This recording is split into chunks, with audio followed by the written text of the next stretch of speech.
what we can get. Take what you can get.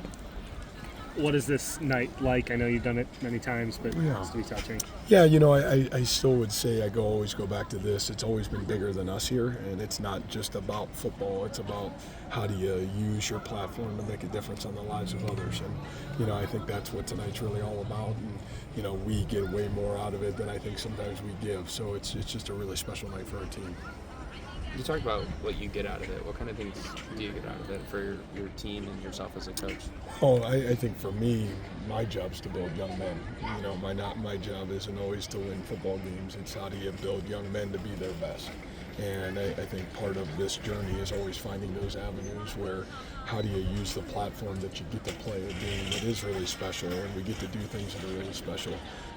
But it's a game, and the reality of it is life's about making a difference in the lives of other people, and how do you continue to find ways to do that. So to me, that's always been my vision, and I think these are nights and these are opportunities that continue to put an exclamation point on that. I'm going to repeat a question I asked you a few years ago, but I know this came with you at Toledo, maybe pre-existing. It came from somewhere else too. Could you go over the history of it again a little bit? Yeah. I was at a high school clinic, and there was a great gentleman that was a high school football coach and up in the kind of outskirts of Detroit, Michigan, and he's talking about this program, and I was just so enamored by that, and I thought, geez, maybe if we did this in a collegiate setting, this could have a profound impact and make a difference. And when we did it at the University of Toledo, it just took off, and it was such a powerful event, and I've always felt like coupling it with it a week before the start of the season means a lot. I think there's so much that goes into college football today, and to bring back some levity of, hey, this is a game, and what we get to do is make a difference. I was just so impressed by that always from that opportunity on, and so it's been with us ever since, and I'm really grateful that it has been, and really grateful to help continue to carry on the tradition that some great high school football coach really put a lot of time and effort into. Forgive me if this is a question you've been asked before, but why is it called Victory Day? Yeah, and that was really his term. Okay. And I think what you saw tonight, it's a victory for everybody, right? I mean, it's a victory for these young people that get the opportunity to go through it. It's a victory for their families to be able to experience something that, they may never get a chance to experience. And I think it's a great victory for our kids, and, to be able to have our Spirit Squad, to have the band here. I mean, they don't have to do this on a Friday night. They got a lot of work to do before the start of the season. They're just getting back to school, and you're just really grateful. I think for me, it shows a little bit too of the victory of how special it is to play here, and the commitment from our amazing band and our amazing cheer squad that, man, they would want to come out on a Friday night before the start of school and be a part of this with us and make that equal difference. And we're really grateful for that. What does this bring out in your players being the last Friday before game week?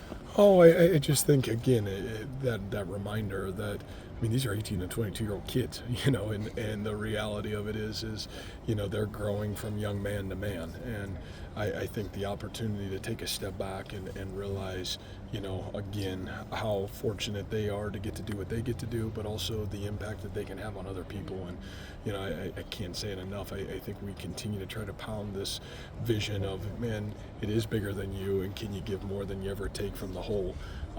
Probably need more of that in our society in some way, shape, or form, but I think our kids, really do a great job with that. I think they've shown to do a great job with that, and it's a great opportunity to maybe do that one more time before things get, just get a little hectic with the football season coming their way.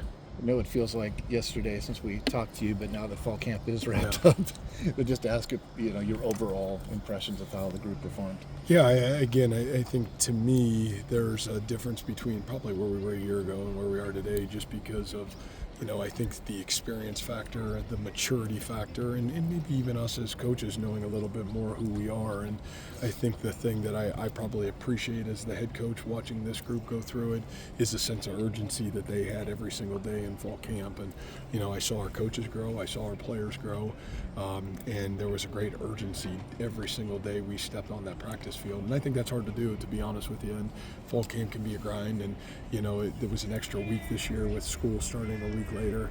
But man, I thought our kids' investment in the buying into the process it takes to be successful, and there was a great buy-in value. But now we'll get tested, and we'll see can that continue with the ups and downs of the season and with results, both good and bad. And man, how do you handle all those things?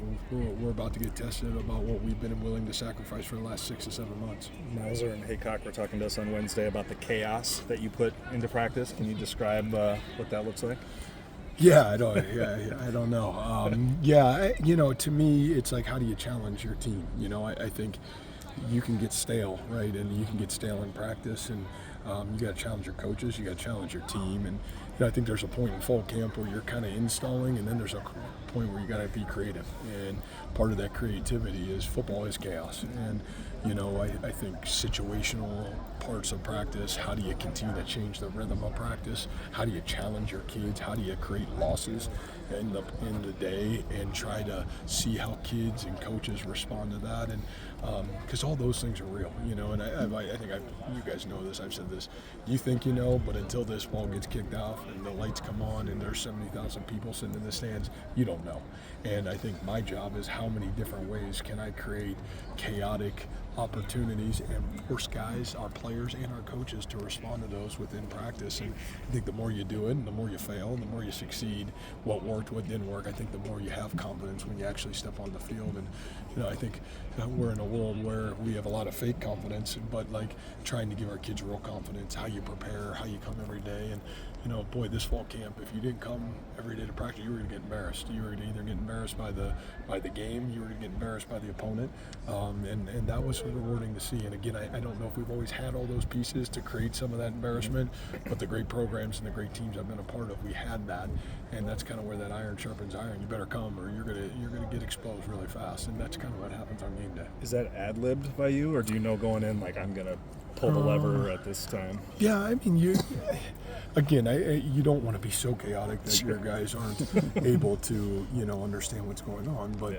I think there is a point too, where as the coach, and I think the older you get in this, you're trying to create some real life situations that actually happen. And so some of it's ad-libbed at times, but I think the reality is you stay within the structure of at least what you're trying to get accomplished that day. But I think being the guy that's the play caller, that's been in on offense, that you play defense, you kind of know, like, man, what are those triggers that you better be prepared for, and try to sprinkle those in along the way.